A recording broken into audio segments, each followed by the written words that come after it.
Berjumpa kembali bersama saya Kamarudin. Kini kita sudah memasuki pertemuan yang ke-16 dalam pembuatan aplikasi surat keterangan usaha ya. Jadi sudah kita buka ini aplikasi SKU-nya ya. Kemarin kita sudah sampai penulisan coding mencari ya. Hari ini kita lanjut, klik developer ya. Visual Basic. Bawakan ke user prompt 3-nya ya. Jadi kita jalankan. Kalau kemarin kita sudah sampai sini ya, pertemuan ke-16. Nah, mencari. Nah, jadi kalau datanya sudah tersimpan maka akan ditampilkan. Nah, untuk kali ini kita akan menyimpan ya. Nah, jadi untuk menyimpan kita tutup dulu ya.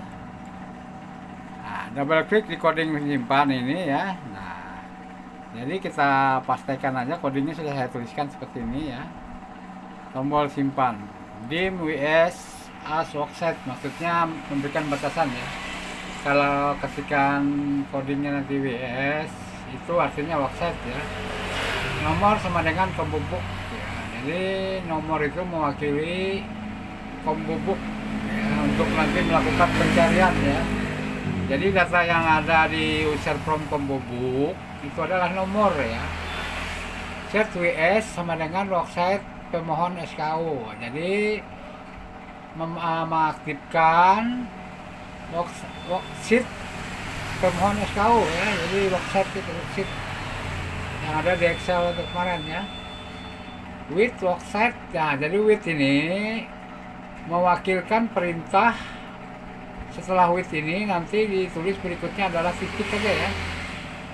Nah ini ya with worksite. Nah jadi ini nggak perlu lagi diketikkan, nanti seperti ini ya. Set x sama dengan pin sama dengan titik. Nah titik ini maksudnya worksite pemohon SKU rank A4 sampai dengan rank A sejuta ya. Jadi nggak perlu lagi kita ketikkan, itu cukup titik ya. Pin ini pencarian nomor. Nah nomor ini tadi data yang ada di pembubuk ya, akan dicari. Nah, dicari ya, memanjang ke bawah ya. Jadi nanti disebut baris itu ya. Nah ini if ini fungsi logika ya, tuliskan aja seperti itu. Jika bukan x is nothing, maka then itu ya baris sama dengan x titik row. X titik row ya. Jadi X ini tadi adalah perintah ini ya, pin pencarian sama dengan pencarian ya. Sedangkan titik ini adalah ini ya, worksite ini. Nah, yang diwakilkan oleh with tadi ya. Row ini adalah baris. WS worksite maksudnya ya, set titik worksite pemohon SKU karena diwakilkan dengan titik ini ya. Sel baris dua ini maksudnya pada baris itu kolom kedua ya. Ini kolom ketiga, kolom keempat dan sampai ke 12 ya. Nanti kolom kedua datanya disimpan itu di kolom kedua ya, untuk textbook 1, textbook 2. Sedangkan ini ya karena jenis datanya label yang ada ini. Nah, kutip tapi dua tanda kutip, ini label digabungkan. Jadi data textbook 2 yang ada di user prompt itu ya, nanti jenis datanya dalam sel sheet itu label ya. Nah, jadi codingnya seperti ini ya, textbook 3, textbook 4, pembubuk 3 ya. Nah, untuk jika tidak akan menampilkan kotak dialog. Nah, maksudnya jika tidak ditemukan ya. Ini kotak dialognya kita berhasil diupdate, simpan atau simpan ya. Nah, agent if berakhir, agent with berakhir, agent with-nya ya. Sedangkan ini nanti setelah disimpan di user prompt itu datanya dikosongkan ya. Nah, contohnya kita seperti ini ya. Kita misalkan tombol simpan ini karena kita fungsinya ya, data yang diaktifkan itu kita lakukan perubahan ya. Kalau tanpa melakukan perubahan tidak dibutuhkan coding simpan ini ya. Coba kita run ya. seperti data ini ya. Data ini kita tampilkan misalnya nomor yang ini ya. Nah ini kita mau melakukan perubahan ya, misalnya di tahun ininya ya, di tanggalnya kan tanggal hari ini misalnya ya, hari ini tanggal 7 tanggal 8 ya, 7 ya. Nah, kita ketik angka 7 ya. Nah, kita klik tombol simpan, maka data tanggal pembuatan di sini ya, yang tanggal dari tanggal 4 berubah jadi 7. Coba kita simpan ya. Nah, oke.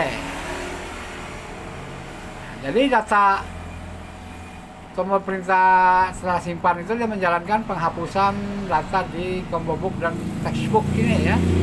Nah, coba kita lihat di datanya. Microsoft Excel berubah di tanggal 6 tadi menjadi tanggal ini ya, tanggal 7 berubah ya ini ya. Nah, itu fungsinya tombol simpan tadi ya.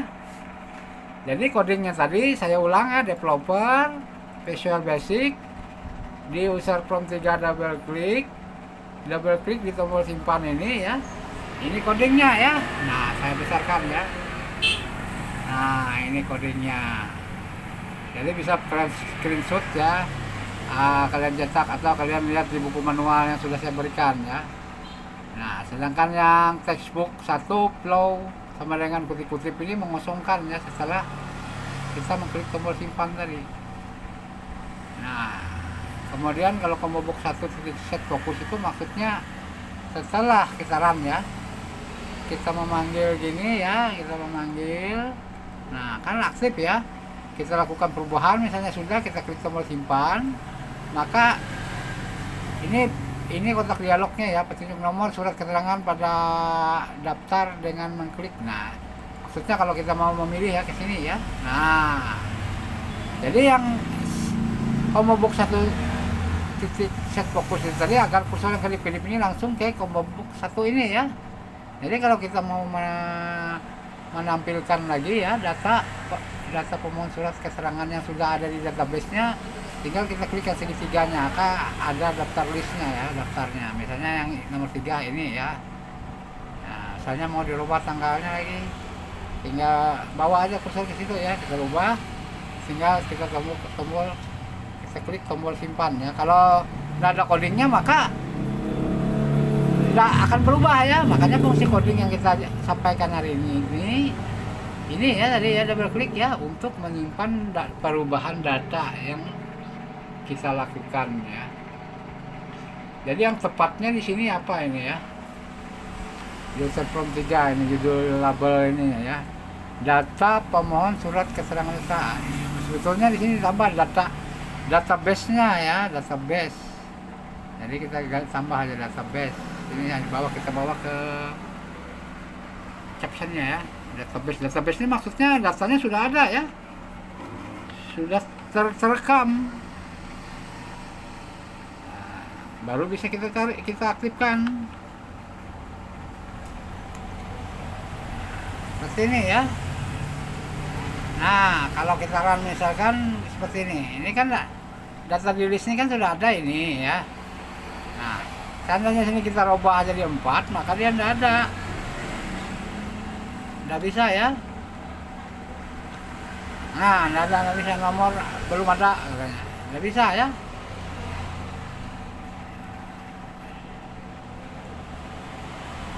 Nah, jadi datanya memang harus di list ini ya. Berarti bila ada dalam list ini datanya sudah ada ya. Nah, seperti ini ya. Ini datanya sudah ada, ini ada 3. Nah, maka dia bisa mengaktifkan data itu ya. Kalau datanya belum ada, maka kosong. Berarti harus kita buat di sini lagi ya. Tambahan apabila nomornya tidak ada, misalnya kita ketik seperti 4 tadi ya, maka kosong. Nah, seharusnya di sini lagi kita tambah itu lagi. Nah, ambil jika ini tadi. Jika lagi ya, jika textbook 1 ya. Textbook 1 titik flow ya.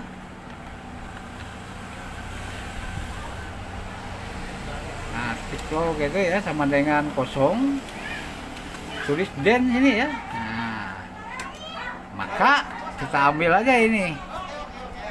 Nah, yang lainnya kosong juga dari sini ya. Nah, kopi kita kopikan ya. Nah, kita taruh di sini ya, paste ya. Cuman kemoboknya jangan kita buat ya kemobok satunya, yang kemobok dua aja kosong gitu ya. Nah, kita kasih again width ya, again if. Nah, berakhir if-nya. Kita coba ya. Seperti ini tadi kita run ya. Nah, ini kan kalau 1 sampai 3 ini kan sudah ada 1 sampai 3 ya, sudah ada daftarnya. Kalau 4 kan belum ada daftarnya. Nomor 4 kan. Oke dulu ya, kita ketik 4 ya. Angka 4. Nah, gitu ya. Harusnya jikanya tidak ada, jika datanya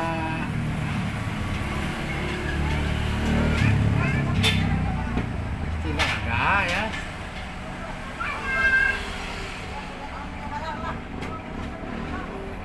itu masih tetap itu ya. Jadi, jika combo box 1 bukan yang di list gitu kan harusnya ya, jika sama dengan kosong, maka kosong pasti di sini ya. Ini kita coba sekali lagi ya. Pasti di if-nya ini yang keliru ya. Nih, di if yang kita coba tadi ya, jika coba sini ya.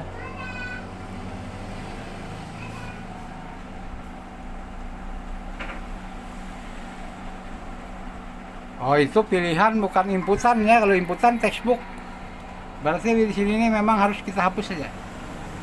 Kita menggunakan ini, karena ini inputan ya. Nah, kalau kita run gini ya, ini hasil inputan ya.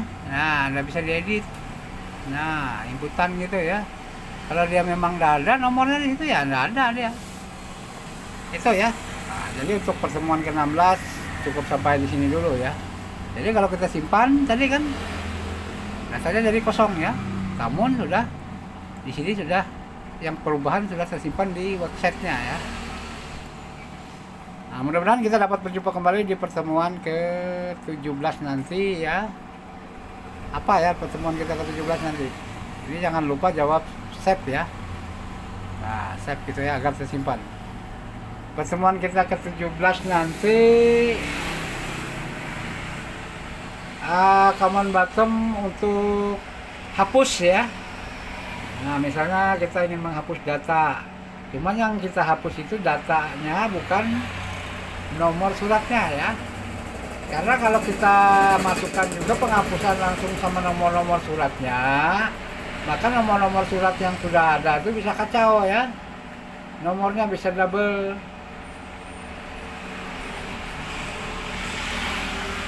Nah, cuma itu yang dapat saya sampaikan. Mudah-mudahan kita dapat bertemu lagi di pertemuan ke-16 ke-17 ya. Bagi yang baru bergabung silahkan klik subscribe agar tidak ketinggalan video berikutnya. Yang sudah bergabung, saya harap agar berkembang ya, agar saya lebih semangat ya menyampaikan pembelajaran yang berikutnya. Klik like ya, setidaknya klik like lah. Kalau untuk share terserah nanti, itu hak kalian untuk melakukannya ya. Demikian dulu yang dapat saya sampaikan. Kita akan bertemu kembali di pertemuan ke-17.